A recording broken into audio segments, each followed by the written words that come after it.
하나님 말씀 오셨습니다. 하나님 말씀 에베소서 5장 30절부터 33절까지입니다. 우리 지난 시간에 봤던 본문 다시 보도록 하겠습니다. 에베소서 5장 30절부터 33절까지 신약성경 316페이지입니다. 찾으셨으면 제가 봉독하겠습니다. 우리는 그의 몸의 지체임이라. 그러므로 사람이 부모를 떠나 그의 아내와 합하여 그 둘이 한 육체가 될지니 이 비밀이 크도다. 나는 그리스도와 교회에 대하여 말하노라. 그러나 너희도 각각 자기의 아내 사랑하기를 자신같이 하고 아내도 자기의 남편을 존경하라. 아멘. 우리가 지난 시간에 교회에 대해서 우리가 살펴보면서 가정 안에서 남편과 아내의 관계에 관해서 제가 살펴봤습니다.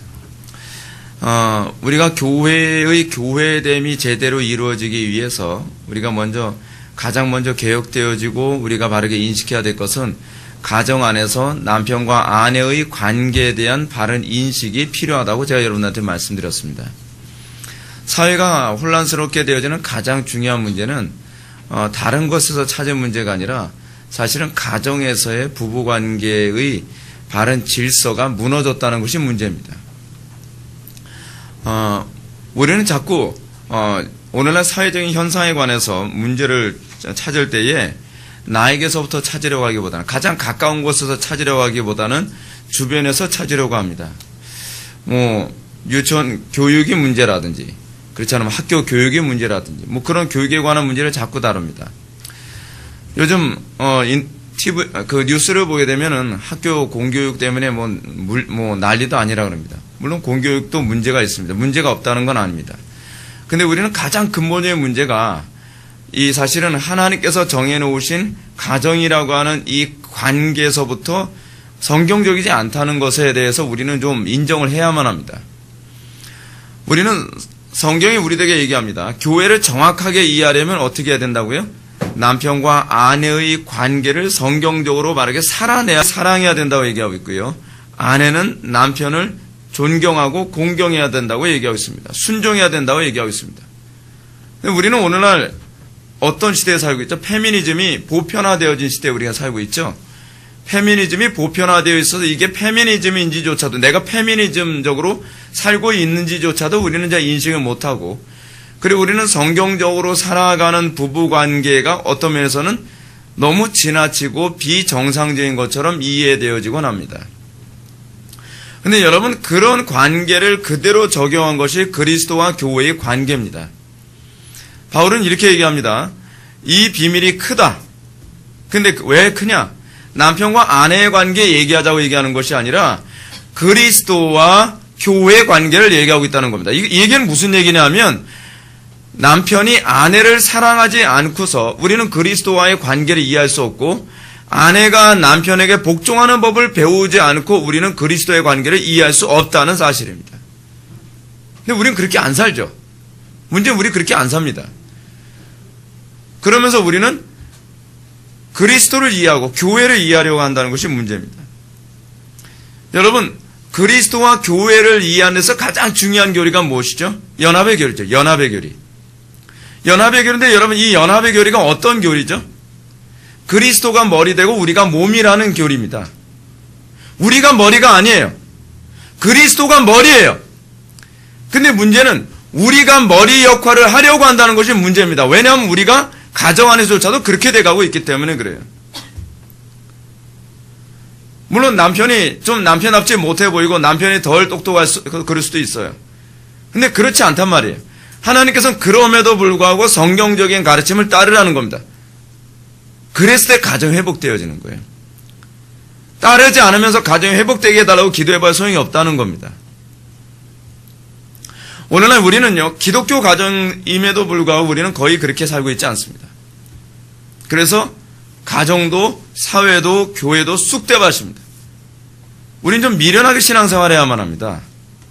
우린 너무 똑똑하게 신앙생활 하려 합니다. 우린 너무 약삭빠르게 신앙생활 하려 합니다. 당장 내 눈에 보이는 어떤 효과, 어떤 쇼부가 나타나도록 우리는 그렇게 가정을 자꾸 디자인하려고 하고 교회를 자꾸 그렇게 디자인하려고 합니다. 성경대로 살아가는 건 많이 좀 더딥니다. 성경대로 살아가는 건 굉장히 힘듭니다. 피곤합니다. 근데 그래야 이게 성경적인 교회의 모습이 나온다는 것이죠. 여러분, 교회에 관해서 얘기하면서 우리는 지난 시간에 요거 하나만 더 살펴봅시다. 교회가 왜 존재하는가? 위에서 9페이지 위에서 네 번째 줄. 첫 번째는 우리 속에서 믿음을 낳고 키워가고 그 목표에 이룰 수 있도록 외부의 도움이 필요하기 때문에. 교회가 뭐기 때문에? 교회가 어머니의 역할을 하기 때문에.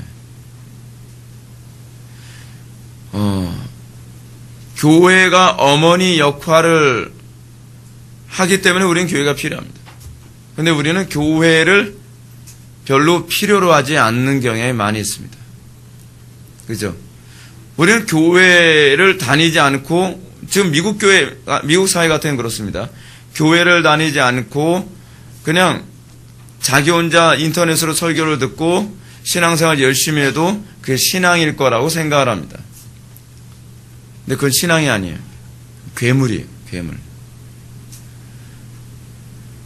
우리는 공동체 안에서 성경적으로 살아가는 부분이, 우린 좀 이런 좀 꼼꼼한 태도 좀 견지했으면 좋겠습니다. 나는 성경에 정확하게 부합하게 살고 있는가? 만약 그렇지 못한다고 한다면, 물론 우리는 완벽하게 살지 못해요. 근데 완벽하게 살지 못하는데 완벽하게 어찌하든지 좀 더 성경적으로 살아가기 위해서 정확하게 살아가기 위한 몸부림, 그리고 기도 생활, 이것이 필요하죠. 완전한 건 없어요, 이 땅에서. 근데 완전한 건 없지만 완전하려고 노력하는 것은 필요하죠. 왜 우리는 완전하게 살려고 그런 거죠? 그것이 우리에게 편리하기 때문이 아니에요. 그것을 하나님이 기뻐하시기 때문이에요. 단지 그거 하나요. 저는 개인적으로 그래요. 저는 개인적으로 성경대로 목회 안 하고 싶어요. 솔직히. 되게 피곤해요. 성경대로 목회를 해서 좋은 소리 별로 못 들으니까요. 제가 예배를 준비하면서 그런 생각을 합니다. 내가 소위 한국교회에서 이렇게 편하게 목회한다는 그런 사람들 방식대로 목회한다면 부귀와 명예와 성공도 다 누릴 건 누리고 존경도 받아가면서 목회할 수 있지 않을까, 그런 생각 좀 많이 간혹가다 하게 됩니다. 내가 이렇게 고달프게 이렇게 목회를 할까? 근데 여러분, 제가 성경적으로 목회한다고 목회하려고 애를 쓰는 이 문제가요, 이게 얼마나 피곤한 문제인지 아십니까? 아예 성경적으로 목회를 안 하면 제가 성경적으로 목회한다 안 한다라고 아예 얘기를 안 해요. 그죠? 근데 성경적으로 목회하려고 애를 쓰면 애를 쓸수록 성경적으로 목회하지 않는 부분 가지고 분소리가 많죠. 굉장히 피곤한 얘기예요. 아예 더럽게 살면 아예 뭐가 묻었다, 더럽다 그런 얘기는 안 하지만 깨끗하게 살려고 하게 되면 조금이라도 뭔가 묻으면 위선이라는 소리까지 듣죠. 이게요. 이게 바로 피곤한 문제예요. 존경 안 해요. 제가 그걸 알아요. 오히려 더 흠잡을 여지가 더 많아지죠. 흰색 옷에 뭐가 튀게 되면 여러분 쉽게 보이지 않습니까? 그래서 저는 이게 그리스도인이 이 땅에 살아가는 방식이 아닌가라는 생각이 듭니다. 여러분, 우리는 온전해서 우리가 온전을 추구하는 건 아닙니다. 우리는 완벽주의도 아닙니다. 온전하지 않음에도 불구하고 온전한 것을 하나님이 기뻐하시기 때문에 우리는 거기에 초점을 맞추며 살아가는 것일 뿐입니다. 여러분, 우리가 가정 안에서 성경적으로 정확하게 살아갑니까? 우리는 교회 안에서 성경적으로 정확하게 살아갑니까? 못 살죠. 사실이에요. 근데 못 살기 때문에 우리는 어떻게 해야 되죠? 못 살기 때문에 기도하는 거예요. 기도라고 하는 것은요, 내가 못 산다는 걸 인정하는 것에 대한 고백이기도 해요. 자신의 무능. 내가 무능하고 내가 흠과 점이 많기 때문에 더 그리스도에게 매달리는 것이지, 내가 완전하기 때문에 완전함에도 불구하고 매달리는 건 아니거든요. 끊임없이 성령님은 우리의 부족함을 보여주시고, 우리는 또 그걸 개혁하기 위해서 또 몸부림치고, 그래서 어찌하든지 이 땅에 살아가는 동안에 한 발자국씩 한 발자국씩 좀 진보를 보이려고 애를 쓰는 거죠. 교회의 또 다른 그 목적이 뭡니까? 교회의 첫 번째 존재하는 목적은 어머니 역할. 두 번째 목적은 뭐죠? 복음을 전하는 역사가 흥행하도록 하기 위하여. 복음을, 여러분, 사람들이 모이기를 힘쓰지 않으면, 사람들이 예배당에 모여서 신앙생활을 하지 않으면 복음이 흥왕해지지 않죠. 복음이 흥왕해지질 않아요. 왜 사람들은 오늘날 모이지 않고 인터넷으로 설교를 듣고 그리고 또는 일주일에 한 번이나 두 번 정도만 예배를 하면서도 왜 그거로 만족할까요? 이유는 간단해요. 이유는 예수 믿는 걸 천당 가기 위해서 예수 믿는다고 생각하기 때문에 그래요. 천당 가는 건데 무슨 예배를 여러 번 드리느냐 한 번 드리느냐 그게 뭐가 중요해요? 그렇지 않아요? 천당 가는 게 목적이면 그래요. 천당 가는 게 목적이 아니에요. 우리 날마다 왜 계속 설교를 듣고 수요 예배, 금요 기도회, 주일 낮 예배, 오후 예배 우리가 왜 설교를 계속 듣죠? 그 이유가 어디 있죠? 끊임없이 나를 점검하고 내가 하나님 말씀 앞에서 매일같이 내 자신을 점거하고 십자가를 못 받고 그래서 어찌하든지 좀 더 그리스도께 가까이 나아가기 위해서 우리는 이렇게 예배를 하는 것이죠. 만약에 그게 우리 신앙의 목표가 아니라고 한다면 여러분들은 예배를 빠질 수 있는 어떤 이유와 동기만 찾아다닐 겁니다.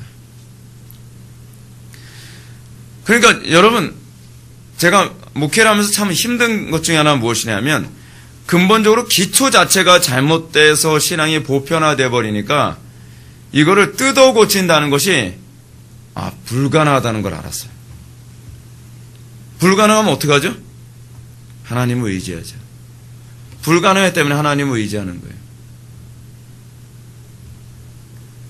각자 제가 설교를 하면서 느낀 것이 각자가 자기가 생각하는 신앙관의 기본 틀을 버리지 못해요. 버리지 못해요. 그 틀을 계속 유지해 가려고 해요. 근데 그러면 안 돼요. 우리는 날마다 개혁해 나가야 돼요. 우리는 날마다 내가 하나님 앞에 정확하지 못하다는 것을 인정하고 그래서 내가 하나님 앞에 성경적이지 않은 부분이 무엇인가를 정확하게 찾아서 우리는 거기에 하나씩 어쨌든 갖다 맞춰가야 돼요. 그게 우리가 신앙생활하는 목적입니다.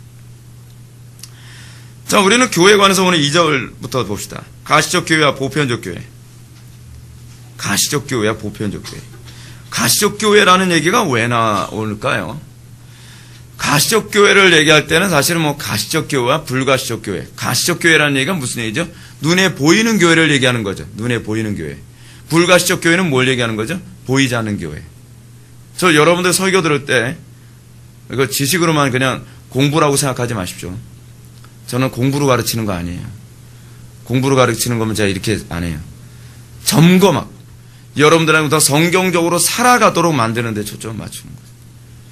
여러분들하고는 정과이고 십자가에 못 박게 하는 데 초점을 맞추는 거예요. 가시적 교회. 가시적 교회가 뭐죠? 눈에 보이는 교회죠. 눈에 보이는. 여러분들 눈에 보이는 교회죠. 근데 눈에 보이는 교회 안에 또 뭐가 있죠? 불가시적 교회가 있죠. 불가시적 교회. 불가시적 교회는 어떤 교회예요? 거듭난 사람. 소수의 거듭난 사람.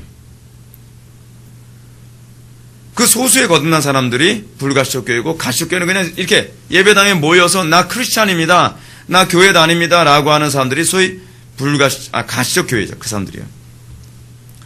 근데 지금 칼빈은 기독교 강요에서 지금 어떤 순서로 사실 가르치냐면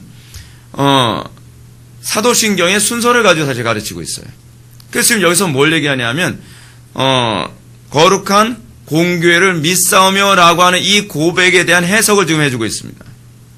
사도신경에서 그 고백하죠. 거룩한 교회를 믿사하며 공교회를 믿사하며. 우리가 고백하고 있는 사도신경 가운데 하나는 교회를 믿사오며 라는 문구다. 여러분 교회가 믿음의 대상이 되나요? 그래서 이제 그 얘기가 나오는 거예요. 칼빈은 과연 교회가 믿음의 대상이 될 수 있는가?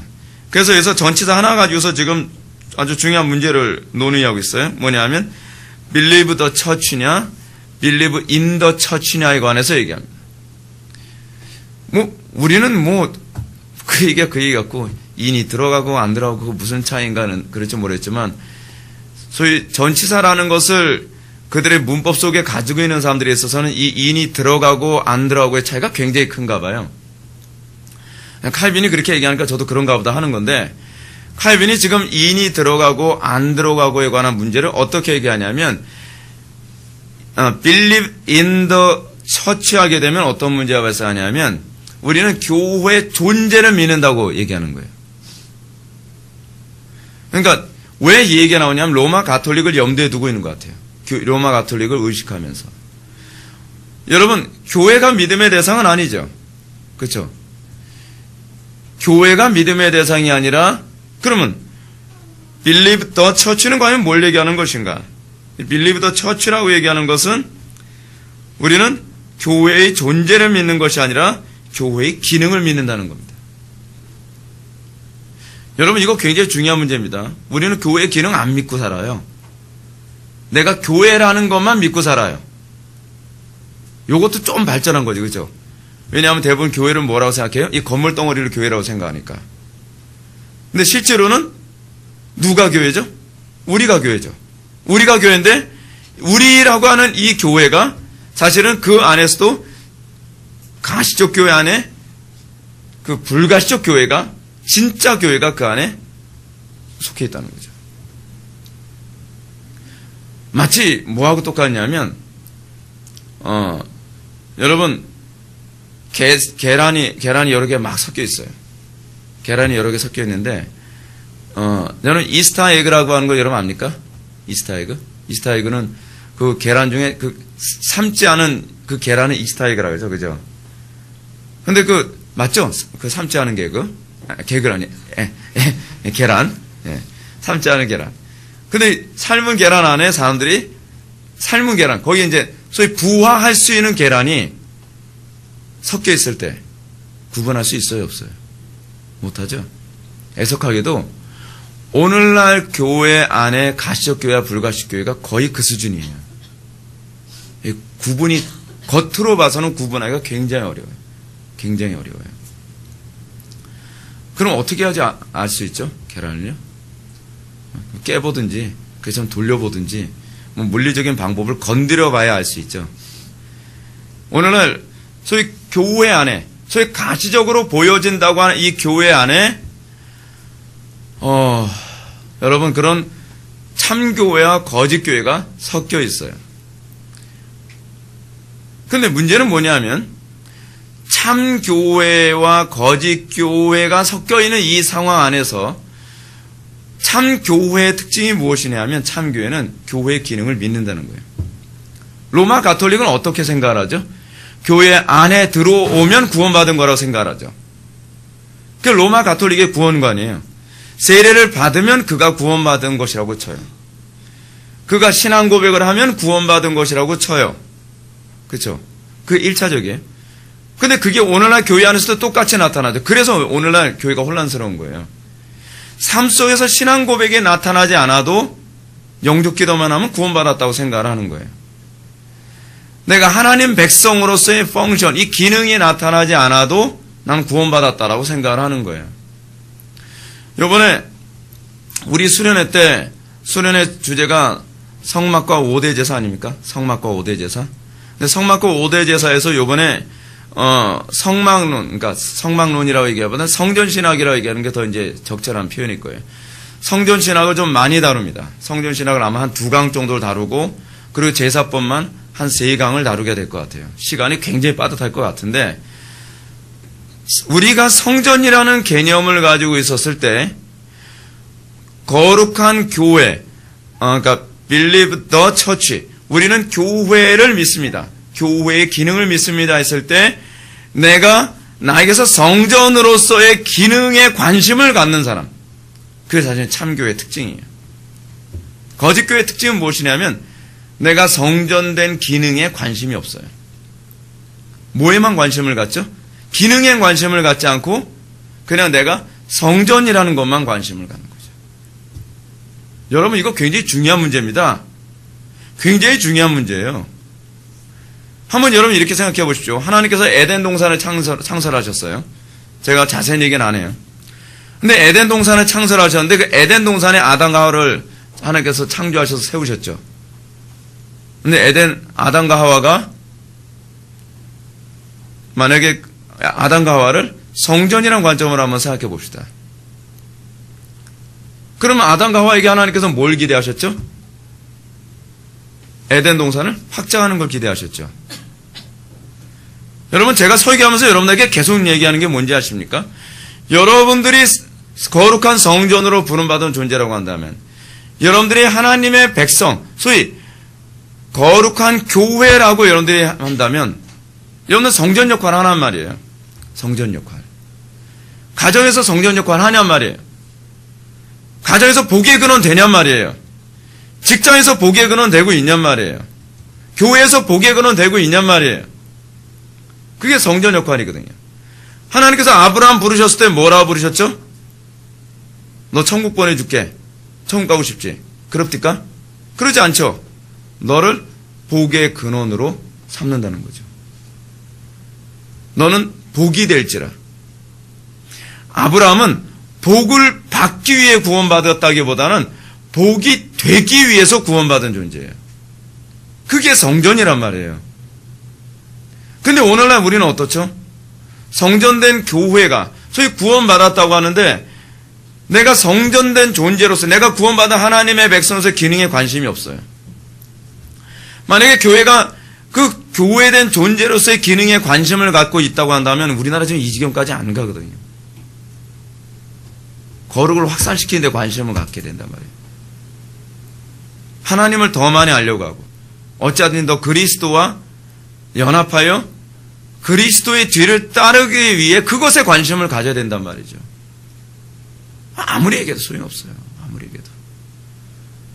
아무리 얘기해도 결국 뭐죠? 나 구원받나요? 나 천국 가나요?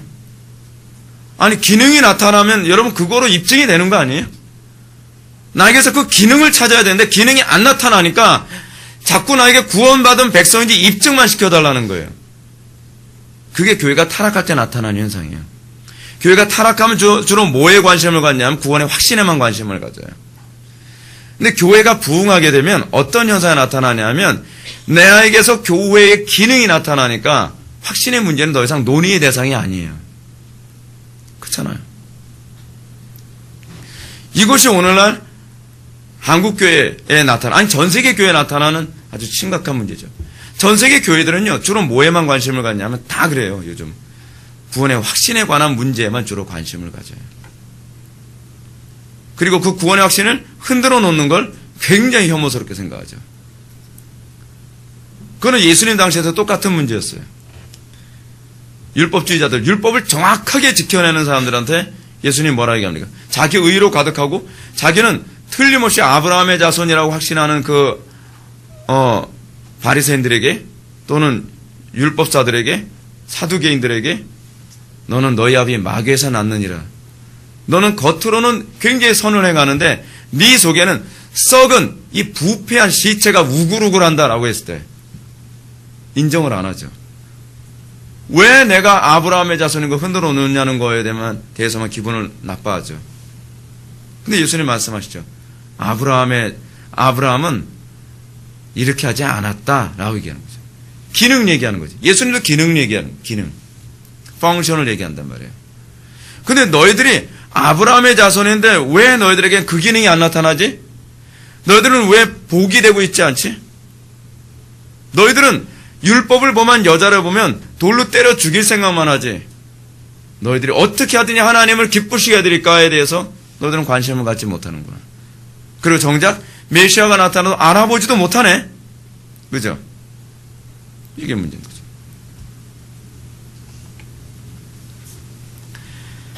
칼빈은 지금 그 문제부터 먼저 다루고 있습니다. 우리는 교회라고 하는 어떤 조직을 믿는 것이 아니라 우리는 교회의 기능을 믿습니다. 라고 얘기합니다. 그러면서 이걸 이해시키기 위해서 11절에서 11페이지 보게 되면 위에서 세 번째 줄부터 봅시다. 게다가 그들은 전치사를 붙이게 되면 부적절한 표현이 된다는 점을 밝히고 확실한 추론을 통해서 이를 확정하고 있는 것이다. 우리가 하나님을 믿고 의지한다고 증언하는 것은 여기에 in이 붙죠. We believe in God. 그렇죠? 그러면 뭘 얘기하는 거예요? 우리는 하나님 자체가 믿음의 대상이라는 거죠. 여기서 분명히 입증하죠. 그렇죠? 하나님이 믿음의 대상이라고 얘기한다면 어떻게 된 거예요? 그것은 우리의 마음이 신실하신 그분의 안에서 안식하며 우리의 신뢰가 그 안에 거하기 때문이다. 우리는 교회 안에서 우리는 구원 얻나요? 그게 로마 가톨릭의 교리거든요. 교회 안에서 구원 얻는다고 하는 거예요. 그래서 자꾸 이런 얘기 하잖아요. 이 교회 안 다니면 구원 못 받나요? 여러분 이런 식으로 얘기하는 게 사실 가톨릭적 사고방식이에요. 교회가 구원을 주는 게 아니에요. 우리는 구원 받았기 때문에 우리는 교회 안으로 들어오길 원하는 거고 교회 안에 있는 것이죠. 마치 이거하고 똑같죠. 연어가 자기가 태어난 곳을 찾아오죠. 그렇죠? 한국에서 연어가 아래서 그 부하에서 만약에 바다로 갔으면 그 연어가 다시 그 알을 낳을 때는 다시 한국으로 온단 말이에요. 예를 든다면. 근데 그거는 연어에게 그렇게 안 하면 넌 연어가 아니기 때문이다 라고 이렇게 얘기하기 때문입니까? 그게 아니죠. 자기가 연어이기 때문이에요. 한국에서 태어난 연어이기 때문이란 말이에요. 스스로 찾아가는 이게 본능이에요. 오늘날 저는요. 내가 구원받았다라고 얘기하고 내가 예수 그리스도와 한 몸을 이뤘다라고 얘기하면서 같은 몸을 이루고 있는 그 지체들과 연합하는 데 관심이 없다면 그건 좀 심각한 문제가 있다고 생각이 드는 거예요. 그죠? 근데 이 얘기하면 여러분은 꼭 이 얘기를 해야 됩니다. 누가 구원받았는지 모르잖아요. 그 얘기가 아니에요. 여러분, 연합이라는 개념, 우리가 그리스도를 머리로 두고 지체가 한 몸을 이룬다는 개념은요, 두 가지 개념이 있어요. 첫 번째 뭐냐면, 내가 중생했을 경우에 중생한 사람들과 연합하게 기뻐한다는 것을 의미하는 거예요. 이거는 당연하죠. 당연해요. 소위 유전인자가 바뀐 거예요. 유전인자가. 또 하나 뭐냐? 신앙 고백이에요. 신앙 고백. 내가 구원받았다고 얘기하면서 내가 성경이 가르치는 신앙 고백이 아니라 비성경적인 신앙 고백에 대해서도 나는 별로 개의치 않는다라고 얘기한다면 그건 그리스도의 몸에 붙어 있는 게 아니죠. 이게 무슨 얘기냐면 여러분들이 거듭났다고 한다면 여러분들이 그리스도 안에 있게 됐다고 한다면 여러분들은 본능적으로 뭘 추구하게 되어 있냐면 성경적인 가르침을 기뻐하고 그것을 추구하게 되어 있어요. 여러분 근데 이게요 간단한 문제가 아니에요. 성경적인 가르침은요 달가워하질 않아요. 여러분들이 정말 십자가 안에서 구원받지 않았다고 한다면 여러분들은 이 십자가의 복음은요 부담스러운 복음이에요. 죽으라고 얘기하잖아요. 내 정력대로 하지 못하게 하잖아요. 숨 막히잖아요. 우리는 기쁘게 듣질 않아요. 여러분 우리가 거듭나고 나면 어떤 현상이 나타나는지 아십니까? 십자가 복음 가장 듣기 싫어하는 복음. 맨날 죄 지적하고 맨날 회개하라 그러고 맨날 내 육신의 욕망을 반대되는 삶을 살라고 하고 근데 내가 예수 그리스도의 피로 말미암아 구원을 받았다고 얘기한다면 나는 이제는 그 십자가의 복음을 가장 사모하게 되죠. 바울이 그랬잖아요. 바울이. 우리도 그래야죠. 근데 오늘날 많은 사람들이 영접기도에서 구원받았다라고 얘기하면서 사람들이 추구하는 복음이 어떤 복음이죠? 다른 예수, 다른 복음을 추구하죠. 쉽게 예수 믿는 복음. 그렇죠? 편하게 예수 믿는 복음. 그리고 신사적으로 신앙생활하면서 예수 믿는 복음. 제가 여러분한테 이런 말씀 드렸죠. 마지막 때에 그 믿음의 박해가 있을 땐요. 여러분들을 기독교인이기 때문에 여러분들을 박해하진 않을 겁니다. 왠지 아세요? 로마 시대 때도 그랬어요. 로마 시대 때도요. 유대인이기 때문에 또는 기독교인이기 때문에 박해받은 게 아니에요. 예수만 믿기 때문에 박해를 받은 거예요. 신사참배 당시에도 똑같아요. 그렇죠? 예수만 믿겠다고 하기 때문에. 일본이 한국교회에게 요구했던 건 뭐냐면 예배 전에 동방요배하고 그렇죠? 예배 전에 뭐 묵도 부분 있잖아요. 그게 이제 그거와 관련을 맺고 있다 그래서 우리 교회도 그걸 빼버렸는데 동방요배를 하고 그리고 나서 여호와 하나님께 예배한다 그러면 일본 순사들이 앉아있으면 아무 don't touch, 손 안 댔단 말이에요. 근데 뭐가 문제죠? 동방요배 거부하고 우리는 하나님만 예배합니다 하게 되면은 곧바로 일본 순사가 붙잡아서 고문하기 시작하는 거죠. 여러분, 구약 시대부터 신약의 전체에서 항상 우리들에게 얘기하는, 특히 요한계시록에서 얘기하는 이 참 교회가 당하는 박해는 무엇이냐면 오직 하나님만 예배한다고 하는 이 믿음. 근데 그 믿음 때문에 사도 바울도 고난을 당했거든요. 사도 바울도 뭐죠? 자기가 무할례를 전했다고 한다면, 자기가 할례 복음을 전했다고 한다면 자기는 고난받지 않았을 거라는 거예요. 자기는 그 할례 하나만 입 다물고 있었으면 자기는 고난받지 않는 거였거든요. 여러분, 우리가 예수 믿으면서 고난을 당하는 거 왜 당하는지 아세요? 그 특정한 어떤 하나예요. 그 하나를 복종하기 위해서 우리는 모든 걸 다 잃게 되는 거예요. 이게 우리가 예수 믿는데 어려움이라니까요. 여러분, 우리나라에 와서 사도 바울이 얘기한 무할례의 복음에서 외쳤다고 해서 뭐 고난 당하겠습니까? 우리나라에서는 또 다른 부분이 여러분들에게 우리에게 고난을 주는 이유가 되겠죠. 그건 각 나라, 각 민족, 문화와 따라서 또는 여러분들의 가정마다 다 다르죠. 어떤 가정에서는 어떤 특정한 영역 때문에, 주일 성수하는 문제 때문에 부부관계가 힘들어지고 가정에서 어려움을 겪는다고 하지만 어떤 가정에서는 주일 성수하는 문제 때문에 고난당하지는 않겠죠. 또 다른 어떤 영역이에요. 또 다른 어떤 영역. 그것 때문에 갈등하고 고통당하고. 근데 우리는요, 그거 하나만 빼면, 그거 하나만 타협하면 고난 안 당해요. 문제는 우리는 그거 때문에 고난당하다 보니까 그거만 타협하면서 우리 뭐라 그러죠? 나 신앙생활 잘하고 있다고 생각하는 거죠. 나 신앙생활 하면서 왜 고난인지 난 이해를 못하겠어요. 그래요. 여러분들에게 고난이 없다면 뭔가 틀림없이 타협하는 게 있어요. 목사가 목회를 하면서도 여러분 고난이 있는데, 여러분들은 사회생활 하는데, 여러분들 때로는 불신 배우자하고 살고 있는데, 또는 불신 시집이나 그렇지 않은 이쪽 사람들하고 살고 있는데 고난이 없을 수가 없죠. 뭔가 타협을 하고 있는 거예요. 그것만 딱 눈 감는 거죠. 그럼 예수 믿는 거 편하죠. 착하게 살고, 그리고 남들에게 비유 적당히 잘 맞춰주고. 저도 목회도 그런 거로 저는 생각을 해요. 교인들이 듣기 싫어하는 결정적인 부분에서 요거 하나만 딱딱 빼면 사실은 어느 누구도 저를 싫어하진 않습니다. 사람들은 더 많이 몰려오겠죠. 그리고 사람들은 어찌하든지 좋은 차 사주겠다고 얘기하고, 목사님 같은 분이 좋은 차 타셔야죠. 목사님 같은 분이 좋은 집에 사셔야죠. 그런 대우 받아가면서 살 수 있겠죠. 근데 신앙은 그게 아니거든요. 신앙생활은요, 이거 하나 때문에 원수가 돼요. 이거 하나 때문에 애매히 고난을 당한다는 말 있잖아요. 애매히 고난. 사도 바울이 애매히 고난을 당하죠. 베드로가 그랬잖아요. 애매히 고난 당하는. 이게 우리가 이 땅을 살아가면서 당할 수밖에 없는 거예요. 그거 하나만 싹 비껴가면 십자가의 걸림돌은 없어지죠.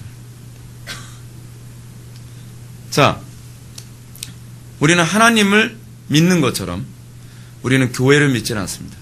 그러나 우리는 교회의 기능을 믿습니다. 교회는 뭐 하는 겁니까? 교회의 기능이 무엇입니까? 그건 수련회 때 가서 들으면 되는 거예요. 네. 그래서 그 다음 여러분 패러그래프 한번 보시게 되면 위에서 5번째죠. 그러므로 우리는 하나님의 은밀한 택하심과 그의 내적인 부르심을 생각해야 한다. 여러분, 참교회의 특징이 뭐라 그랬죠? 내적인 부르심이 있어요. 내적인 부르심. 내적인 부르심이 어떻게 들려요? 설교를 들을 때, 저것이 하나님께서 나에게 하시는 말씀이구나 라고 하는 신의 음성으로 들려지는 거. 여러분, 설교가 신의 음성으로 안 들려지면 여러분 믿음 못 지켜요. 데살로니가전서 한번 펴보세요.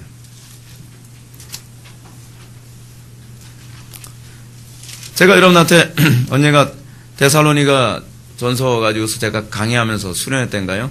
신년 특강 때인가 데살로니가전서 강의하면서 데살로니가 교회에서 바울이 복음을 한 달 정도밖에 안 전했던 교회예요. 근데 데살로니가 교회는요, 거의 배도를 한 사람이 없어요. 여러분, 몇 년을 배웠어도 배도를 하는데, 데살로니가 교회 교인들은요, 몇 달 양육을 안 받았는데도 불구하고 거의 배도한 사람이 없다는 거예요. 그 이유가 무엇인가? 5절, 1장 5절.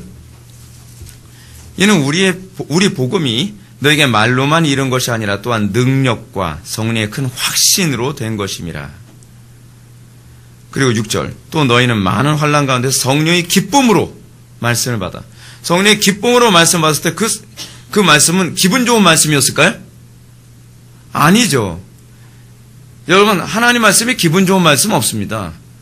하나님 말씀은요, 굉장히 딱딱하고 우리에게 희생을 요구해요. 왜냐하면 복음의 특징이 그거예요. 복음의 특징은 우리에게 재물 되는 걸 요구하는 거예요. 근데 여기서 어떻게 받았다 그랬죠? 성령의 기쁨으로 말씀을 받아 우리와 주를 본받는 자 되었다.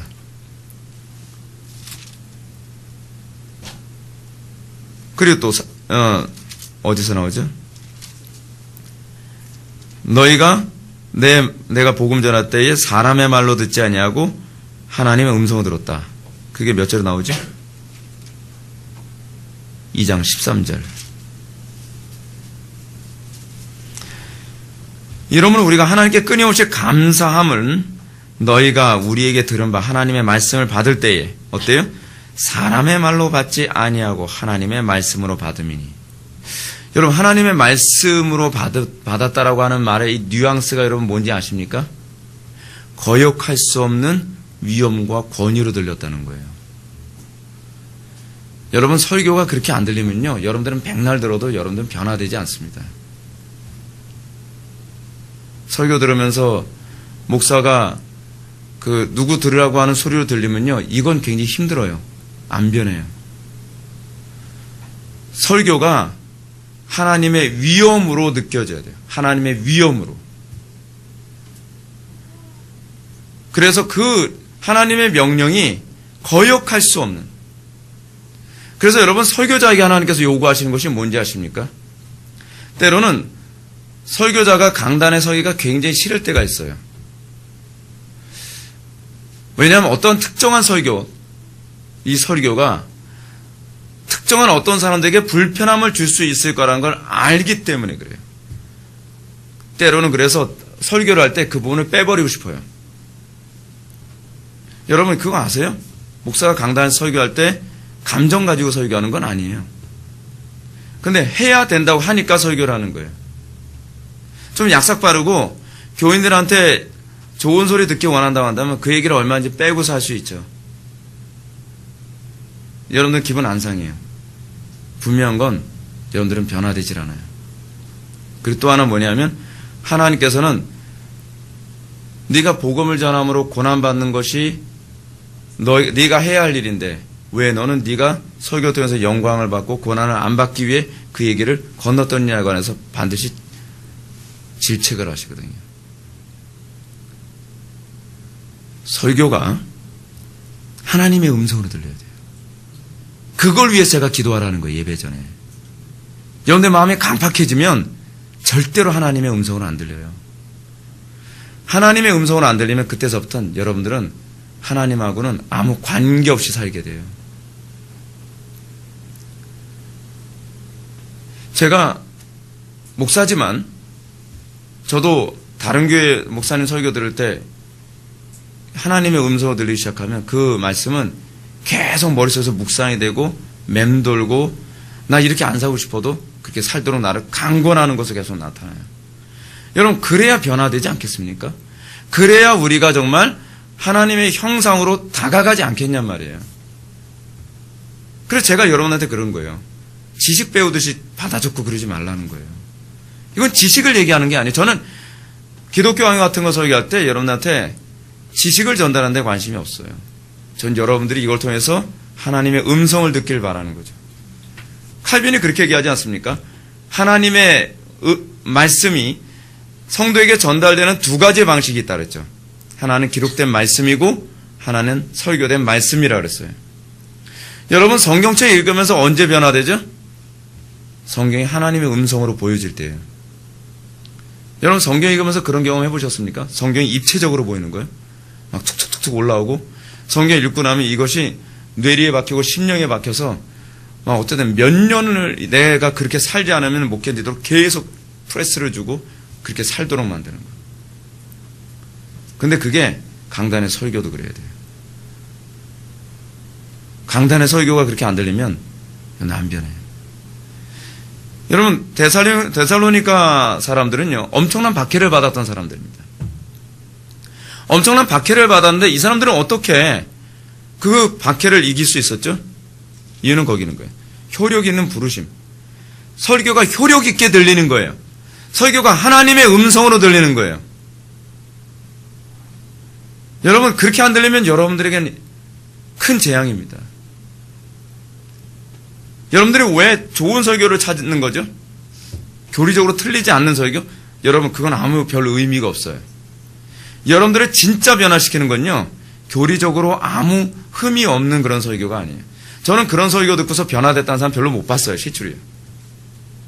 오히려 어떤 설교를 통해서 변화되냐면 좀 설교가 어설픈데 좀 설교가 뭔가 좀 논리적으로도 앞뒤도 잘 안 맞는 것 같은데 거기에 천둥과 번개가 있을 때예요.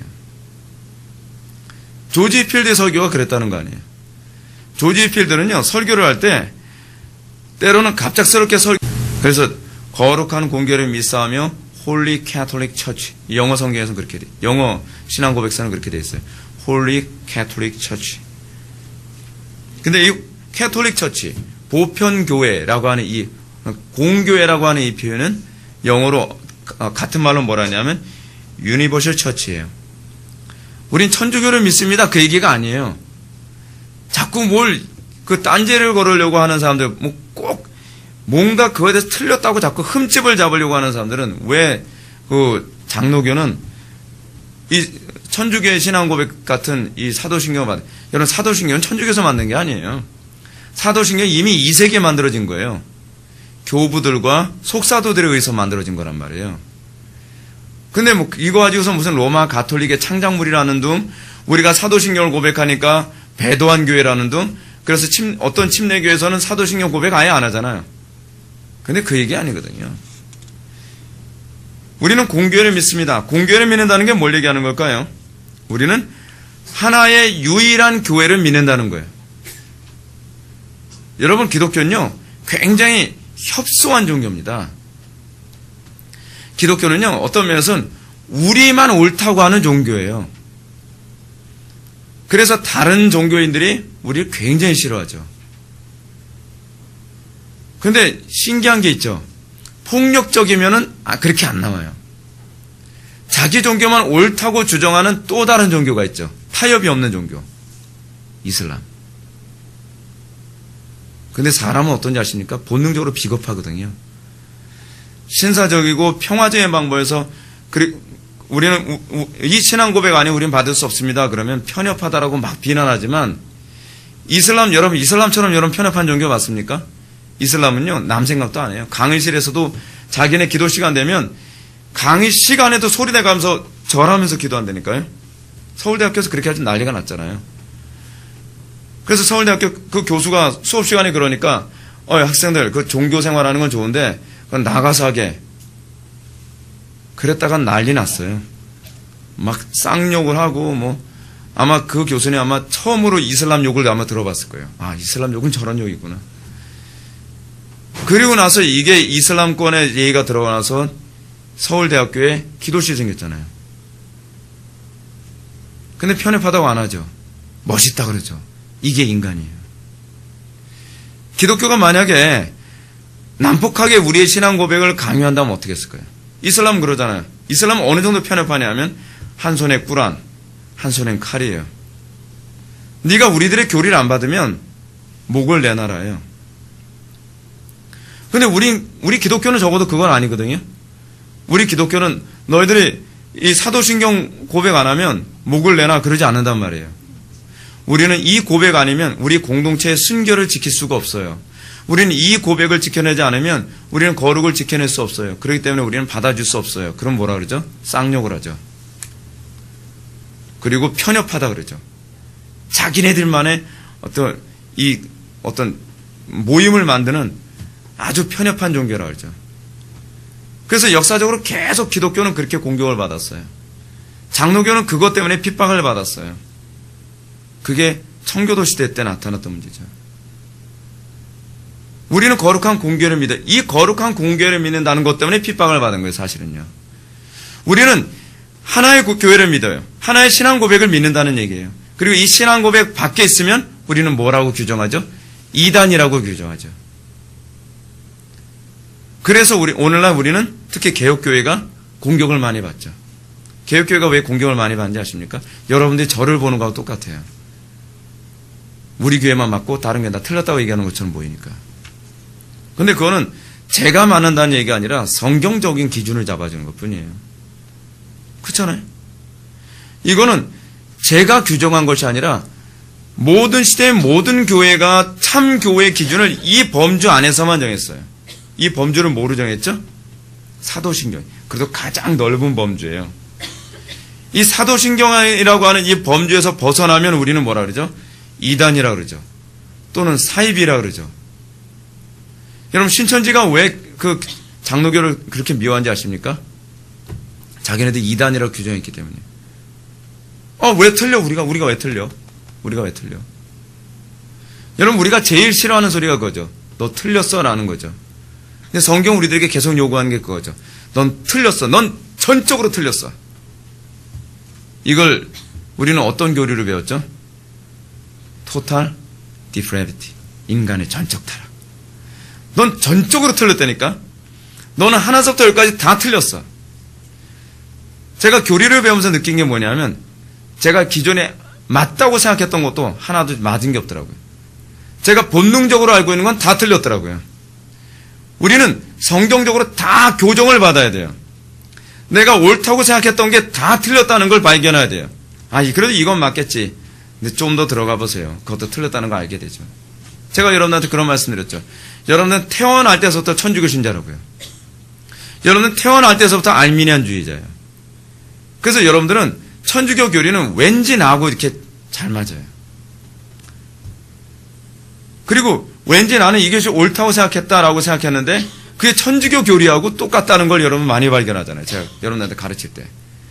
왜냐하면 우리는 본성적으로 타락했기 때문에 부분적으로 타락한 것이 아니라 전체적으로 타락했기 때문에 우리는 성경의 이 조명을 받으면 하나서부터 열까지 다 틀렸다는 걸 알게 돼요. 그래서 우리가 거룩한 공교회 안에 들어간다라고 했을 때 우리는 그 범주를 인정하냐 인정하지 않느냐에서 내가 그 참교회냐 거짓교회냐가 규정되는 거죠. 여러분 교회 종류는 여러 개예요. 굉장히 많아요. 교파도 굉장히 많죠. 과거에 적어도 20세기 초반 때까지만 하더라도요. 좀 관대한 교회는 그래도 장로교 이외의 다른 교회들도 좀 인정을 해줬어요. 근데 죄송한 얘기인데 지금 우리는 어느 정도로 궁지에 몰려있냐면요. 장로교 안에서도 개혁주의를 추구하는 교회 이외의 모든 교회에게서는 사실은 참 교회라고 부르기 힘든 정도로 지금 부패하고 타락했어요. 근데 이 얘기 들으면 이제 다른 교파 사람들 굉장히 불편해지는 거죠. 근데 그게 사실이에요. 거의 대부분 교회들이 종교통합에 사인했잖아요. 별 불편 없어요. 불편하지 않아요.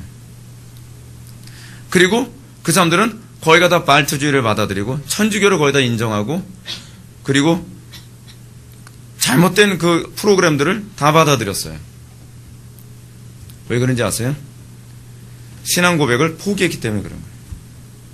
근데 이 신앙 고백을 포기하면 우리는 뭐라 하겠냐면 당신은 교회가 아니에요. 당신은 거룩한 공교회가 아니에요 라고 얘기하는 거예요. 우리는 그렇게 규정을 해요. 그래서 사람들이 뭘 싫어하죠? 교리를 싫어하는 거예요. 교리를 왜 싫어하냐면 교리라고 하는 기준이 생기면 맞고 틀림이 생기거든요. 옳고 그름이 생기거든요. 근데 우리는 본성적으로 나는 항상 옳다라고 소리를 듣기 원하죠.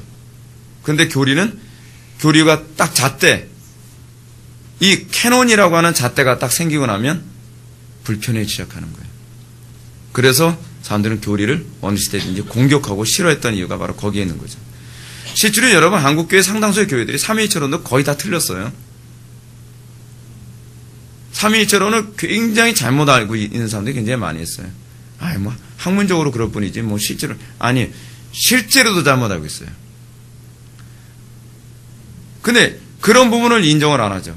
그러니까 교회가 점점 더 혼란스러워져 가는 거예요. 여러분들은 잘 모릅니다. 사람들이 이런 얘기해요. 목사님 이분 설교는 참 그래도 성경적이지 않나요? 그럼 우린 그냥 묻죠. 우리 신학을 전공한 사람들 입장에서는 교인들은 못 보지만 우리는 보여요. 근데 문제는 제가 이런 부분 가지고도 제가 이제는 교인들한테도 그런 얘기도 해주면 안 되겠다라는 걸 제가 경험한 적이 있는데 이분 어때요? 라고 얘기해서 그 친분이 있는 목사님이거나 그렇잖아요. 뭐 좀 존경하는 그런 목사님이라고 해도 제가 할 얘기를 다 해주거든요. 근데 이분은 신학적으로 기독론도 잘못됐고요. 성령론도 잘못됐고 뭐 잘못됐고 그러면 표정이 점점 별로 달가워질 않아요. 그럼 그 표정에서 읽을 수 있죠. 그래 당신만 맞고 다 틀렸구나. 근데 그건 제가 맞는다는 얘기가 아니에요.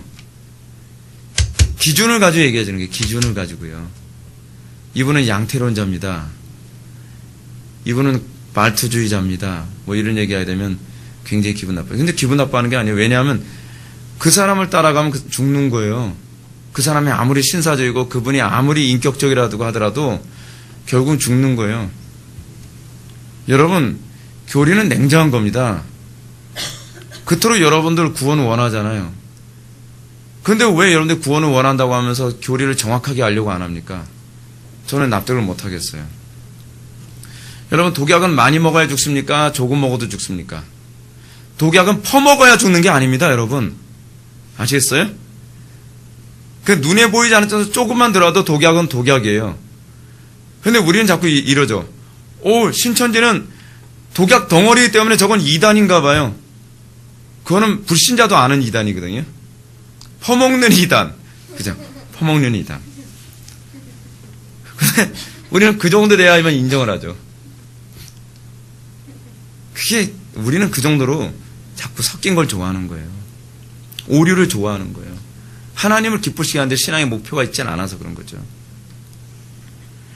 그래서 여러분 12페이지 보시게 되면 첫 번째 패러그래프 밑에서 세 번째 줄, 이들은 동일한 영생의 기업을 향하여 동일하게 부르심을 받았을 뿐 아니라 한 하나님과 그리스도 안에 함께 참여하도록 부르심을 받은 것이다. 바로 이겁니다, 여러분. 문제는 뭐냐면 같은 기독교라고 얘기를 하고 있고요. 같은 예수를 믿는다고 얘기하는데 그 예수가 명칭만 같은 예수지 다른 예수라는 거예요, 문제는.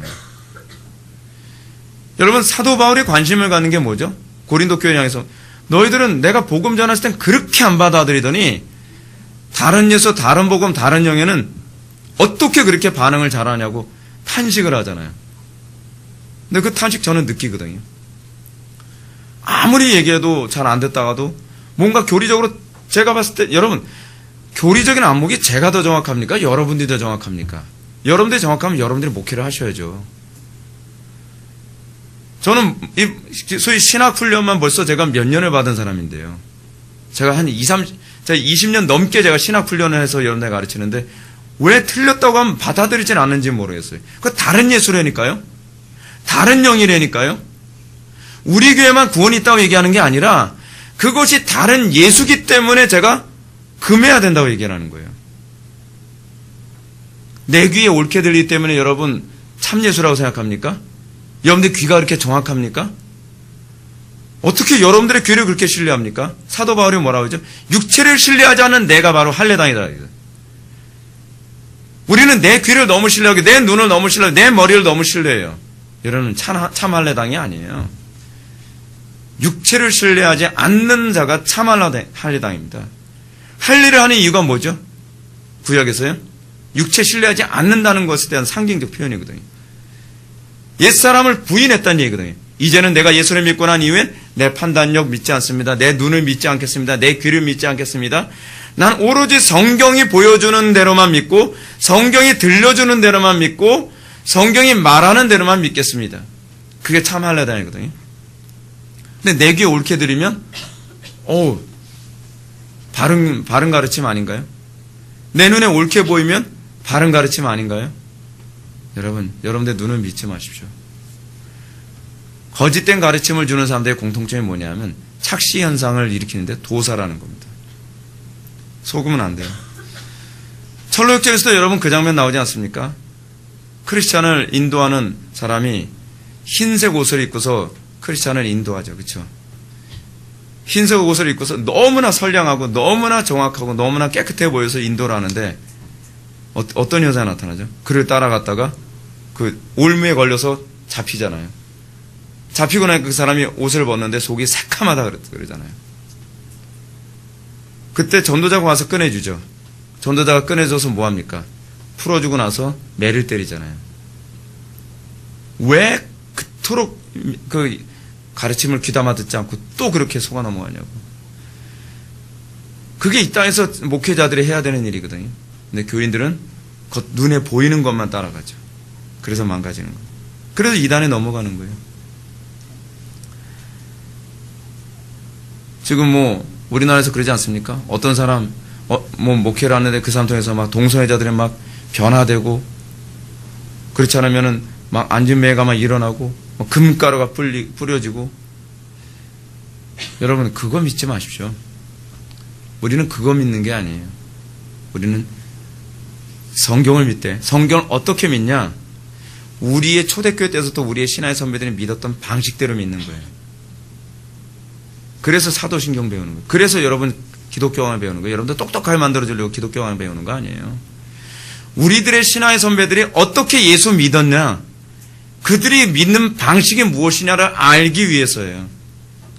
여러분들 이거에 관심 없이 배운 건 배운 거고 사는 건 내 방식대로 신앙생활 한다면 여러분들은 한 몸 아니죠. 우리가 그걸 기뻐하고 우리가 거기에 참여하려고 했을 때 한 몸을 되는 거 아니겠습니까? 그래서 사방에서 침을 쓰라니 황폐함을 접함으로 교회가 남아있지 않다고 외치게 되기도 하지만, 그러나 알아야 할 것은 그리스도의 죽으심이 반드시 열매가 있으며 또한 하나님께서 그의 교회를 마치 은밀한 곳에 숨겨두신 듯 그렇게 이적적으로 지키신다는 사실이다. 그러므로 엘리야에게 말씀하시기를 내가 이스라엘 가운데 7,000명을 남기리다. 바알에게 무릎을 꿇지 않고다. 바알에게 입맞추지 아니한 자라 하신 것이다. 그렇죠. 여러분 오늘날 과연 바르게 신앙생활하는 사람이 몇이나 될까요? 우린 모르죠. 하나님께서 감춰놓은 사람이 있을 거예요. 7,000에서 7,000명이라는 얘기가 아니라 제가 보기에는 하나님께서 보시는 셀 수 없는 그 완전한 무리들을 얘기하는 거라고 좀 이렇게 이해되어져요. 근데 중요한 건 여러분들 그 범주에 부합하는 신앙 고백을 하냐 말이에요. 성전의 기능에 부합하는 신앙을 하냐면 우상의 전이라는 말까지 나오잖아요. 많은 사람들의 삶이 우상의 전으로 살아가요. 돈을 숭배하는 우상의 전, 명예를 숭배하는 우상의 전, 내 감정을 숭배하는 우상의 전, 또는 내 이성을 숭배하는 우상의 전. 여러분들 정체 분명히 하십시오. 여러분들은 성전으로 살아갑니까? 아니면 우상의 전으로 살아갑니까? 이 문제 해결 안 되면요, 여러분들은 아무리 교회 다녀도 소용이 없는 거예요. 교회를 다니는데 의의를 두지 마십시오. 내가 진짜 예수를 믿고 있느냐를 여러분들 이거 점검하라고 제가 매번 이걸 설교하는 거예요. 그랬을 때 뭐가 가능해요? 교회 통일성이 가능한 거예요. 교회 통일성. 3절에서 교회 통일성 나오는 거죠. 우리는 한 아버지를 섬기고 있습니다. 그럼 한 아버지 안에서 우리는 통일이 돼야죠. 한 가르침 안에서 우리는 통일이 돼야죠. 그리고 우리의 신앙 고백은 지금 여기에서의 신앙 고백만이 아니라 우리의 천상에 있는 영원한 천국에 계신 그분들과도 우리의 신앙이 일치를 해야죠. 나 신앙생활 잘한다고 해서 그 신앙생활 잘하는 게 아니에요. 우리는 자기 혼자 신앙생활 잘하는 사람들이 굉장히 많이 있어요. 자기 혼자 열심히고 자기 혼자 성경을 많이 알고 있고 자기 혼자. 근데 문제는 뭐냐면 이 신앙 고백이 우리의 전 세대의 신앙 고백 또는 우리의 그 신앙의 선배들과 신앙 고백이 전혀 일치를 안 해요. 여러분 그 사람들이 말해서 이단이란 말이에요. 신천지의 문제가 그거 아닙니까? 열심히 신앙생활하죠. 하나님의 교회 열심히 신앙생활하죠. 옛날에 그런 식으로 열심히 신앙생활했던 사람이 하나 있었죠. 박태선. 에스카이도 그 양반이 우리 교단에서 신학을 공부했었대요. 근데 이 박태선이가 초창기엔 굉장히 사람 괜찮았거든요. 우리 동기 이름이 박태선이에요. 근데 저쪽 교단으로 갔어요. 근데 열심히 신앙생활해서 김치선 박사에게도 굉장히 칭찬받았던 사람인데 막 기사와 이적에 나타나고 다른 사람들한테 박수 받고 막 그러니까 어느 한순간서부터 사람이 확 바뀌어버렸어요. 여러분 사람 바뀌는 거 우습습니다. 금방 바뀌어요. 그런데 내가 복음으로 사람들 가르치기 시작하는 거예요. 여러분들과 그 사람들의 차이는 뭔지 아십니까? 그 사람은 교주고 나는 그냥 팔로워 정도고요. 문제는 내가 교주 될 정도의 리더십을 가지면 여러분 교단이 만들어진다니까요. 만약에 여러분들에게 그 정도의 리더십이 있으면요, 아마 그 사이비 2단 교파가 수십만 개가 생길 거예요. 수십만 개. 우리는 그런 능력이 없어서 우리는 못 만드는 거예요. 단지. 제가 왜 이런 말씀 드린지 아시죠? 내가 그리스도께 부합했느냐 관심을 가시다. 내가 정말 교회사회 안에서 얘기하는 거룩한 공교회의 그 신앙 고백에 일치한 신앙 고백을 하고 있느냐에 관심을 가지세요. 내가 신앙생활 잘하고 있다는 것에 관심을 갖지 말란 말이에요. 그렇지 않으면 나는 나 혼자 만든 종교로서 살아가고 있다니까요. 그러다 어느 날 나하고 딱 부합하는 이단을 만나면 찰떡처럼 들러붙죠. 근데 그게 여러분 종교라는 게 입증되는 거예요. 제가 수도 없이 얘기했습니다, 여러분.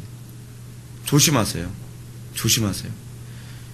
여러분들이 그리스도와 연합되어 있지 않으면 여러분 어느 날 여러분들의 그 종교와 딱 맞는 이단을 만나면 여러분들 통제 불가능할 정도로 한 번에 넘어갑니다. 그런 사람은 너무 많이 봐서 그래요. 근데 신기하게요. 저는 애간장에 타서 이렇게 미리 경고하는데 귀담아 듣질 않아요. 나는 아니야. 나는 아니야. 뭘 아니에요. 뭘 아니에요. 자신 너무 신뢰하지 마십시오. 예수 믿고 나만 나타나는 게 뭐냐면요. 저는 그걸 많이 느껴요. 나는 신뢰할 만한 존재가 아니구나. 끊임없이 하나님만 의지해야 되는구나. 그렇잖아요? 우리가 하나님이 아닌데. 그래서 여러분 4절로 넘어갑시다. 신자의 어머니인 가시적 교회. 여러분 교회가 얼마나 중요한지 여러분 아셔야 돼요. 하나님께서 교회를 세울 때 교회는 신적인 존재를 세웠어요. 제가 이제 이 교회가 얼마나 신적인 존재인지에 관해서 얼마나 우주적인 존재인지에 관해서 제가 이번 수련회 때 여러분 설교 들으면 아실 거예요. 교회가 여러분 생각하는 것이 겉보기에는 여러분들 그냥 와서 설교나 듣고 앉아서 그냥 뭐 사람들하고 그냥 있다가 가는 그런 존재로 보일지 모르지만 여러분 그건 교회가 뭔지 몰라서 그런 거예요. 교회는요 굉장히 신비로운 존재예요. 사도 바울이 비밀이다라고 얘기했잖아요. 근데 그 비밀은요 그 은혜 안에 들어가 봐야 비밀인지 보여요. 은혜 안에 들어가 보지 않으면 그냥 똑같이 무슨 취미생활하기 위해서 사람들 모이는 그런 모임하고 별반 차이가 없어 보여요. 그래서 사람들 교회 우습게 보잖아요. 어떻게 해야지 교회가 그 우습게 보이지 않죠? 일단은 스케일이 커야 돼요. 그죠? 그리고 목사는 어떻게 해요? 옷을 로만 칼라 같은 거 딱 입고 뭔가 여러분들하고 나하고는 갭이 다른 존재야. 뭐 그런 식으로 딱 느끼게 만들어줘야죠. 그죠? 그리고 또 뭐예요? 주변에 보디가드를 딱 한번 해줘야죠. 그리고 좋은 차 타고 다니면서 함부로 말도 못 걸게 만들어야죠. 그런 목사님들은 여러분 끝내주죠. 신비로운 교회죠. 신비로운 교회. 목사님 한번 만나서 얘기했다 그러면 그거는 정말 사람들한테 자랑거리가 되죠. 근데 여러분 그게 좋은 게 아니에요. 교회 신비는 그게 아니란 말이에요. 교회 신비는요 그리스도를 만나는 거예요. 장로교에서 목사는 어떤지 아십니까? 제가 여기 회중석에 앉아서 설교를 하죠. 이게 장로교에서 목사라고 하는 직함에 관한 인식이에요. 장로교에서는 목사가 여러분들하고 다른 종류의 사람이 아니라 똑같은 신자지만 은사적으로 설교를 하기 위해서 부름받은 존재라는 차원에서 해요. 그렇기 때문에 장로교에서는 목사를 굉장히 우습게 보는 경우가 많아요. 그죠? 그래서 통합 측 같은 교회 같은 경우에는 좀 리버럴한 교단에서는 자꾸 로만 칼라 같은 거 하죠. 그냥 자기를 보호하기 위해서. 난 너희들하고 갭이 다른 존재야. 까불지 마. 신부들도 그래서 그런 거예요. 여러분, 가톨릭에서는 여러분 신부들하고 대화 나눌 기회 별로 없습니다. 제가 옛날에 20대 초반 때 그 전사 생활하면서 아버지 교회 근처에 천주교 성당이 하나 있어가지고 제가 천주교가 뭐 어떤 종교인지도 제대로 잘 모를 때였는데 성당에 가서 기웃거리면서 좀 구경 다니고 그랬더니 갑자기 사찰 같은 사람 한 명 딱 나타나더니 저한테 막 무서운 표정으로 여기 왜 왔냐고 막 그런 거예요. 신부 숙소 근처에 왔었거든요. 그 정도로 접근하기 힘든 거예요. 거의 신비주의. 여러분, 교회의 신비는요, 이런 시스템으로 하는 게 아니에요. 하나님의 임재와 그리스도와의 연합이라는 신비를 모르면 자꾸 목회자들이 어떻게 장난질을 치냐, 다른 거로 신비함을 자꾸 만들어내고 연출해내려고 그래요. 근데 거의 다 먹혀 들어가요, 그거는요. 교인들이 거기엔 다 절절매요. 그래서 재미가 있는 거죠. 그리고 실제로 성경적으로 그렇게 목회를 하게 되면 목회자들의 고통이 이만저만이 아니죠. 여러분, 우리가 성경대로 사는 법을 자꾸 배워야 돼요. 성경대로. 그러지 않으면 여러분들 스스로가 여러분들의 몸된 교회를 무너뜨릴 수 있다는 걸 아셔야 돼요. 여러분, 신자의 어머니로서의 교회에 관해서 한번 좀 읽어보고 마칩시다. 위에서 세 번째 줄. 이 어머니가 우리를 그 뱃속에서 잉태하여 낳고. 여러분, 한 명의 회심자가 어떻게 태어나죠? 여러분, 설교 고상에 딱 들으면 회심자가 나타나나요? 전 그랬으면 좋겠어. 한 명의 회심자가 나타나려면 어떻게 되는지 아십니까? 해산의 수고를 해야 돼요. 회심 그렇게 쉽게 안 일어나요. 설교 듣기 좋게 해서 그렇게 회심이 일어나는 게 아니에요. 한 명의 회심이 일어나기 위해서 여러분 목회자가 기도를 어느 정도로 하는지 아십니까? 죽을 정도로 기도해요. 여러분, 그래서 조은번의 철로역정에서 참 목자상에 관해서 배웠죠. 참 목자상은 어떤 거죠? 해산하여 애를 낳는 법을 아는 사람이라고 얘기해요. 여러분들 기분 좋게 할렐루야, 여러분들 비유 맞추고, 여러분들 듣기 원하는 얘기, 그런 얘기 해줘서 여러분 회심이 일어나고, 목사님 오늘 제가 눈물을 흘리고 제가 위로받았어요. 그런 식으로 회심은 안 일어납니다. 해산하는 고통이 따라요. 여러분, 근데 설교자에만 고통이 일어나나요? 여러분, 해산할 때 여러분 엄마만 고통받나요? 애도 반 죽어서 나오죠? 그죠? 애가 나올 때 그래서 외계인이 돼서 나오잖아요. 머리가 쭉 눌려가지고. 얼마나 힘쓰면서 나오는지. 여러분, 신앙생활 다시 시작해야 돼요. 신앙생활 그렇게 간단한 거 아니에요. 한 사람 회심시키는 것이 그렇게 쉬운 문제인지 아십니까? 그리고 여러분, 해산만 쉽습니까? 키우는 거 어때요? 더 어렵죠? 사도 바울이 뭐라 했어요? 내가 너희들을 위해서 또다시 해산의 수고를 한다. 사도 바울은 성도들을 그리스도의 장성한 분량까지 키우는데 또 뭐라고 해요? 해산의 수고를 한다 그래요. 왜냐하면 거듭났다고 해서 갑자기 천사가 되질 않거든요. 여러분, 딱 거듭나면 갑자기 뒤에서 나이가 쫙 펴집니까? 아니잖아요. 거듭났어도 계속 문제 일으키고 죄 짓고 뭐 그런단 말이에요. 사도 바울이 얘기하는 것처럼 또 그 거룩한 형상을 만들기 위해 해산의 수고라는 거죠. 가시교회 가는 게 그거예요. 사람들 교회를 안 다니면서 설교만 인터넷에서 되겠다는 게 남한테 터치 안 받고 기분 좋게 내 멋대로 신앙생활 하겠다고 여러분 그런 거거든요. 여러분, 교회는 그런 곳이 아니에요. 훈련의 도장이에요. 깨지기도 하고 박살나기도 하고 짓밟히기도 하고, 그러면서 여러분 성화조차도 해산의 수고가 일어나는 거예요. 여러분들 그 못돼 먹은 성격이 여러분 쉽게 죽는지 아십니까? 그렇게 안 죽어요, 여러분. 얼마나 그래서 여러분 오웬이 그랬던가 죄 죽음에서 그랬던 것 같은데, 우리의 타락한 본성을 죽이기 위해서, 우리의 죄악된 본성을 죽이려면 거칠게 달아야 된다 그렇게 얘기해요. 그렇게 쉽게 되지 않는다는 거죠. 가슴에 젖으로 우리를 양육하면, 여러분 젖이 뭐죠? 엄마의 피거든요. 아시죠, 여러분? 엄마의 피가 그 모유가 돼서 나온다는 거예요. 굉장히 의미 있죠. 또한 마지막으로 우리가 죽을 육체를 벗고 천사들과 같이 되기까지 그 보살핌과 인도 아래 우리를 지키지 않는 한 우리가 생명 속으로 들어갈 다른 길이 없기 때문이다.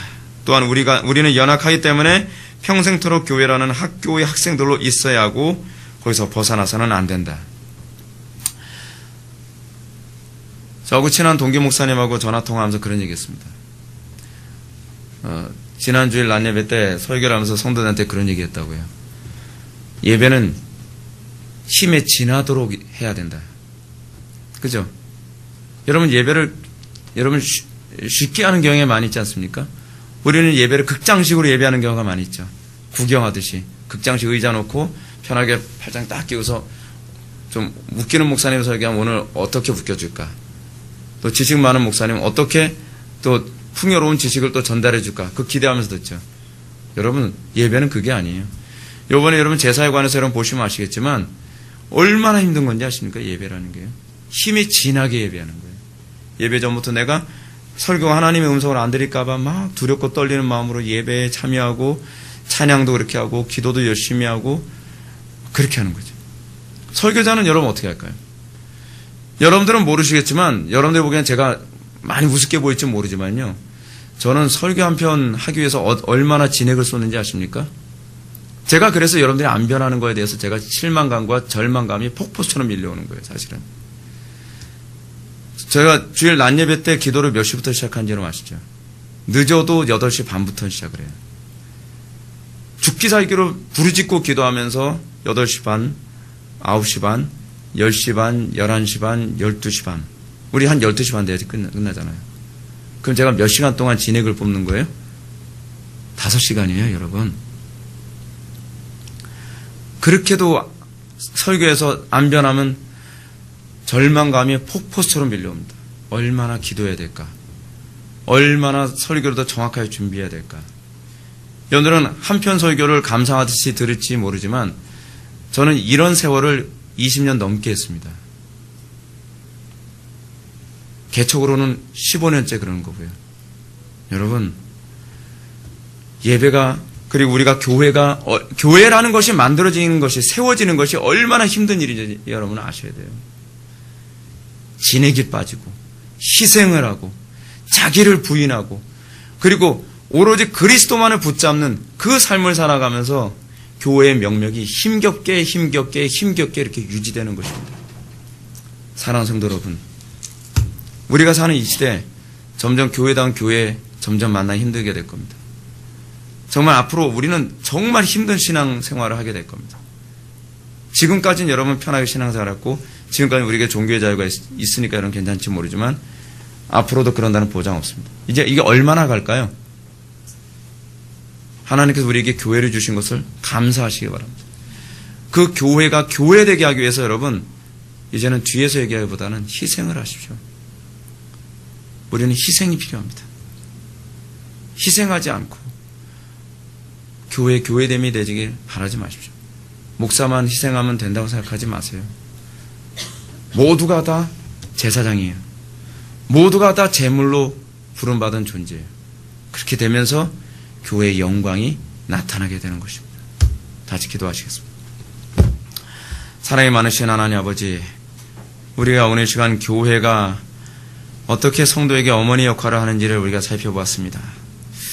아버지 하나님, 우리의 정과 육의 십자가에 못 박히고 우리가 바른 신앙 고백 안에서 우리가 오로지 그리스도의 영광만을 위해 자기를 온전히 희생할 수 있는 거룩한 공교회가 되게 하여 주옵소서. 날에 가서 교회의 타락이 심각해져 가는 가운데 우리가 살고 있습니다. 하나님의 말씀이라고 하는 기준을 들이대면 너만 잘났다라고 공격을 받는 그런 어려운 시대에 우리가 살고 있습니다. 그러나 우리가 그런 상황에서도 끝까지 우리가 믿음 지키며 우리가 방향 잃지 않게 해주시고 모든 교회들이 그 거룩한 하나의 신앙 고백 안에 모여들 수 있도록 은혜 베풀어 주옵소서. 예수님의 거룩하신 이름으로 기도하옵나이다. 아멘. 그게 바로 소위 마귀가 다스리는 이 세상의 특징이에요. 우리는 하나님에게만 인정받기 위해서. 하나님에게서만. 이 땅에 성도가 사는 이유는 그거예요. 하나님에게만 인정받기 위해서 어찌하든지 그래서 내가 더 성경적으로 살고 있느냐에 관심을 가져가며 사는 거란 말이에요.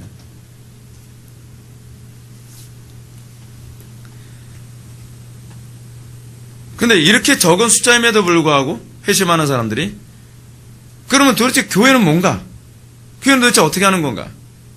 같은 신앙 고백 안에 있으면 한 지체로 여겨주는 거예요. 언제부턴가 여러분 우리는 신앙 고백 중심으로 모이질 않죠. 그렇죠? 무슨 신앙 고백이에요? 무슨 신앙 고백 얘기하면 뭐라 하죠? 자기네들끼리만의 어떤 울타리를 치고 있다고 생각을 하잖아요. 자기네들끼리만의 울타리. 근데 여러분 그게 기독교예요.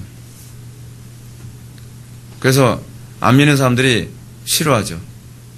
한국 초대교회도 여러분 어떻게 했다 그랬죠?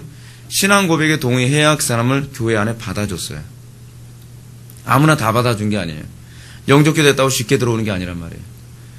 조나단 에드워즈 당시에도 여러분 사람들을 어떻게 받아들였죠?